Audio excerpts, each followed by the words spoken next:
Morning dear students. बेटा class +2 HBSE board business studies का 9th and 10th questions long questions है 6 marks के। अब इनका सोल्यूशन देखिए जी, वेरी वेरी इंपॉर्टेंट क्वेश्चंस है।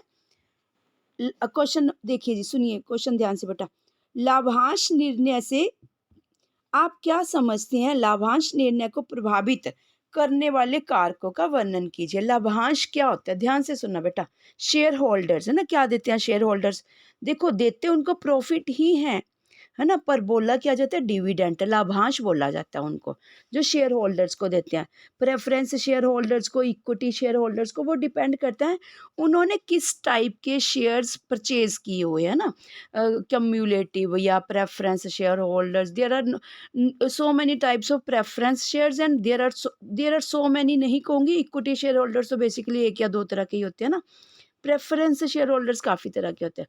वो डिपेंड करते हैं, जैसे registered share holders, non registered share holders है ना जी, convertible, non convertible.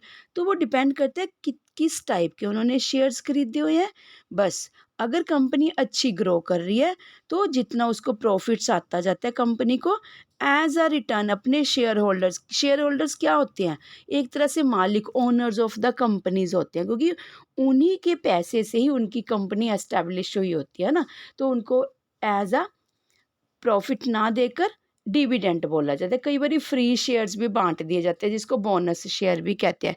Free shares का मतलब पैसे ना देकर, प्रॉफिट ना देकर, जितना प्रॉफिट देना था उतने के ही इक्वलेंट के वो शेयर्स दे देते हैं। शेयर्स, उनको बोनस शेयर्स बोला जाता है। ठीक है जी, डिविडेंड शेयर होल्डर्स को मिलता है। आंसर देखिए बेटा, इसका अभिप्राय यह निश्चित करने से है कि लाभ का कितना हिस्सा लाभांश के रूप में अंशधारियों को दिया जाए और कितना भावी आवश्यकताओं को पूरा, भावी मतलब फ्यूचर के लिए रख लिया जाए। भावी फ्यूचर की है ना आवश्यकताओं को पूरा करने के लिए संचित, संचित लाभ का मतलब होता है अकम्युलेटेड। ठीक है जी, कलेक्ट करके संभाल के और उसको फ्यूचर के रिस्क को, अनसर्टेनिटीज़ को है ना जी, अनिश्चितताओं को फेस करने के लिए संभाल कर रख लिया जाए का रूप में व्यवसाय में ही रोक लिया जाए। लाभांश निर्णय को प्रभावित करने वाले मुख्य कारक निम्नलिखित है। नंबर फर्स्ट, आय। लाभांश का भुगतान वर्तमान व्यय संचित लाभों में से किया जाता है, अतः लाभों की कुल राशि जितनी अधिक होगी उतना ही अधिक लाभांश दिया जा सकता है। आय की स्थिरता, एक कंपनी जिसकी आय स्थिर होती है वह अधिक लाभांश घोषित करने की स्थिति में होती है तथा इसके विपरीत। ठीक है, ऑपोजिट मतलब वाइसे वर्सा, वाइसे वर्से मतलब इसका ऑपोजिट कर लीजिए। जितनी ज़्यादा कंपनी फ्लक्चुएट रहती है, अप डाउन आते रहते हैं, उतना ही राजे उसका लॉस रहता है। ठीक है, उतना वो कम से कम ही प्रॉफिट बांट पाएगी। लाभांश की स्थिरता, हर कंपनी प्रति अंश लाभांश को, मतलब प्रति अंश मतलब प्रति शेयर लाभांश को स्थिर रखने की नीति को अपनाती है। इस दृष्टिकोण से आय के थोड़े से परिवर्तन से लाभांश दर को न तो घटाना चाहिए न ही बढ़ाना चाहिए। फोर्थ पॉइंट, अंश बाजार प्रतिक्रिया, मतलब शेयर मार्केट का, जैसे निफ्टी 50 है ना, ये NSE BSE, उनका क्या ट्रेंड रहता है ना, थोड़ा सा हमें उसके अकॉर्डिंगली भी अपना शेयर्स का जो प्रॉफिट इनको डिविडेंड के रूप में हमें शेयर होल्डर्स को डिवाइड करना है या देना है, वो भी थोड़ा सा उसके अकॉर्डिंगली हम फिक्स करते हैं अमाउंट को। लाभांश व अंशों के बाजार मूल्य में सीधा संबंध है, अर्थात यदि लाभांश अधिक दर से घोषित किया जाता है तो इसे एक अच्छी खबर माना जाता है। फिफ्थ, पूंजी बाजार तक पहुंच, कैपिटल मार्केट, मनी मार्केट, उसकी बात करते हैं। यदि आवश्यकता पड़ने पर कंपनी पूंजी बाजार से आसानी से वित्त, फाइनेंस, पैसा इकट्ठा कर सकती है तो उसे अधिक लाभांश घोषित करना चाहिए, अन्यथा नहीं, है ना जी, अगर हमें इजीली अवेलेबल है सब कुछ। चलिए 10th question and last question देखिए लॉन्ग क्वेश्चंस के अंडर। क्वेश्चन देखिए जी, एक उत्पाद का मूल्य निर्धारण करते समय किन बातों का ध्यान रखा जाता है? किन्हीं 6 का वर्णन करें। आंसर देखिए जी, एक उत्पाद का मूल्य निर्धारित करते समय निम्नलिखित बातों का ध्यान रखना आवश्यक है। नंबर फर्स्ट, उत्पादन लागत, एक्सप्लेनेशन देखिए जी, उत्पादन लागत मूल्य का मुख्य भाग होता है।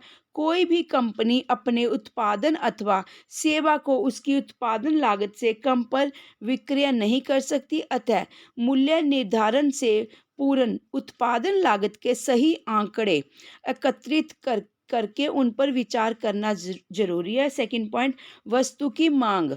मूल्य निर्धारण से पहले वस्तु अथवा सेवा की बाजार में मांग का गहन गहन अध्ययन, डीप स्टडी किया जाना चाहिए।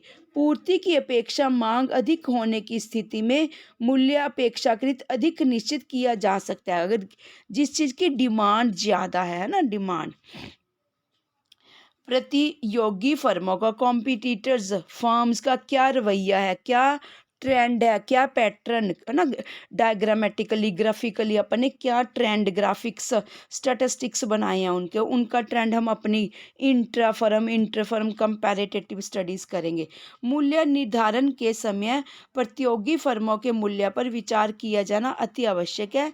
अधिक प्रतिस्पर्धा की स्थिति में मूल्य कम रखा जाना उचित रहता है। ग्राहकों की क्रय शक्ति, यह फोर्थ पॉइंट, यह ध्यान रखा जाना चाहिए कि ग्राहकों की क्रय शक्ति कितनी है और किस मूल्य पर कितनी मात्रा में क्रय कर सकते हैं। कैपेसिटी मतलब बायर्स, हमारी मार्केट में क्या होंगे, बायर्स होंगे।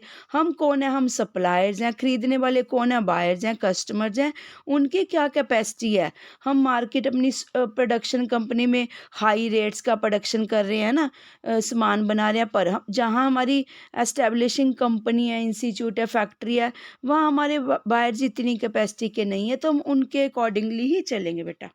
चलिए, सरकारी नियम, चलो सरकार को भी ध्यान में रखना है ना, गवर्नमेंट रूल्स एंड रेगुलेशंस क्या बने हुए हैं वो भी देखना है। यदि किसी वस्तु अथवा सेवा का मूल्य सरकारी नियम के अनुसार निश्चित किया जाना जरूरी हो तो उसका ध्यान भी रखा जाना बहुत जरूरी है। सिक्स्थ पॉइंट, उद्देश्य ऑब्जेक्ट। प्राय मूल्य निर्धारण के समय कुछ लागत में एक निश्चित राशि लाभ के रूप में अधिक जोड़ी जाती है। इनडायरेक्ट एक्सपेंसेस की बात होगी बेटा, सैलरीज, ठीक है जी, एसी कम चला ले, रेंट थोड़ा सा ठीक सा घर घर या जो भी अपन ने किराए पे लेना वो ले लें, तो सारे इनडायरेक्ट, देखो इनडायरेक्ट एक्सपेंसेस पर रोक लगाई जा सकती है, कंट्रोल लेवल फैक्टर है बेसिकली वो, पर डायरेक्ट एक्सपेंसेस पर कोई रोक नहीं। रॉ मटेरियल जो आना है, रॉ मटेरियल पे रोक कैसे लगाएंगे, क्या हल्का रॉ मटेरियल लगा दे, है ना, सोच के देखिए बेटा, प्रैक्टिकली सोचिए, ठीक है जी। प्राय मूल्य निर्धारण के समय कुल लागत में एक निश्चित राशि लाभ के रूप में अधिक जोड़ी जाती है। यदि कंपनी का उद्देश्य अधिक लाभ अर्जित करना है तो लागत में अधिक राशि जोड़ी जाती है, अन्यथा कम, मतलब कि भाई कम मार्जिन रख लो अपना, ठीक है जी, यानी कि इनडायरेक्ट एक्सपेंसेस कम कर लो, तो हमारी एमआरपी भी क्या होगी,